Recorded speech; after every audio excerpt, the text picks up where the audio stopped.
My dad, when he was younger, was a huge buyer of books. He was a compulsive hoarder. He would just buy books.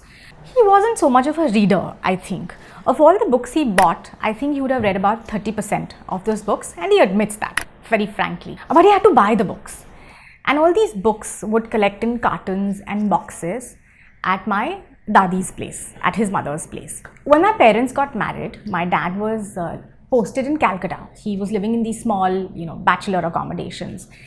And when the marriage happened, he obviously looked for a slightly larger, better accommodation because he was getting a new wife to Calcutta. So just after the marriage, my dadi took my mom and she said, "Come with me, I have to show you something." She took my mom and she showed her those 3 boxes of books and she said, "Please take them away. They're just occupying space over here and they're just sitting here. Please just take them with you to Calcutta." My mom was overjoyed. She just couldn't believe her eyes. Why? Because my mom is a reader. She's a voracious reader. Even today, she has several apps on her phone and she's constantly reading. And I think her favorite is an app called Pratilipi, if I'm not mistaken. My sister and I inherited the reading genes. And I must tell you this story. During summer holidays, during our vacations, every colony in Delhi generally has a little library run out of a garage, run by some auntie, So every evening, I would go and rent a book. And a book at that point, I think the rental was about 1.5 rupees or 2 rupees, something like that. So around 5 or 6 o'clock, I would go rent a book, light fiction, and by dinner time, I would finish it. My mom would read it at night, and my sister would read it the next day, and happily I would go and return, exchange next evening. So that poor auntie had no clue that 3 people had read the book in the price of 1. That's how voracious readers we are. Which is why I consider myself really lucky that I also got married to a voracious reader. I think he reads even more than I do. We are constantly reading. And we started, of course, with physical books, but today so much is available digitally. When I was younger, I think 100% of what I read was fiction. Today, I think 70% of what we read is, non-fiction. In fact, both of us right now are reading these 2 really interesting books. He's reading a book called Bottle of Lies, which is all about Ranbaxy and, what happened at Ranbaxy and the entire pharmaceutical industry in India in general.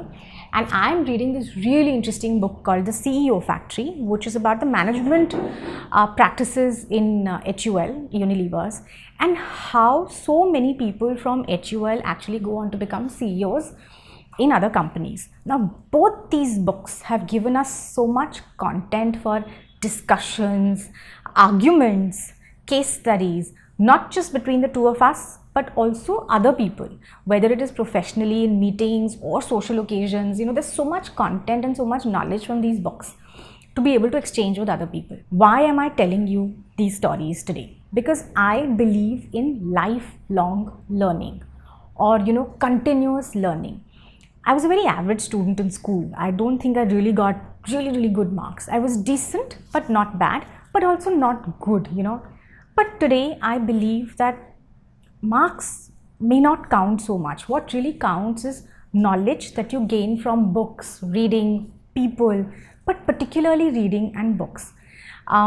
This is something that will hold you in good stead, will be advantageous for you even when you're talking to people, because you bring with you so much matter and so much content to be able to talk to people.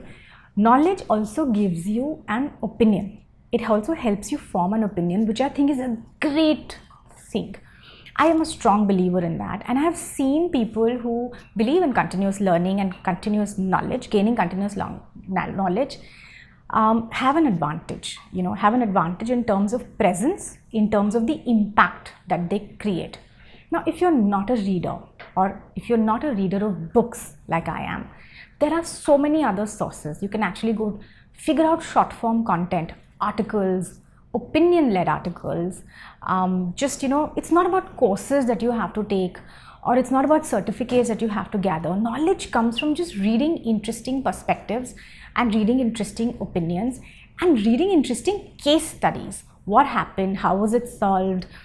Figuring out history, whether it's corporate history or just history. I think knowledge is really, really important. I run a lot of experiential learning activities, and a lot of those are based on, case studies, which allow people to, talk, discuss, argue, because I'm a believer of lifelong learning. And I think there's a huge, huge advantage in that. And that's what today's video was actually about. Now, I want you to like, share and subscribe to the channel. And if you're watching this on Facebook, please don't forget to share it with other people so that, they can also come to know about She Means Business. Until next time, stay happy, stay tuned and stay focused.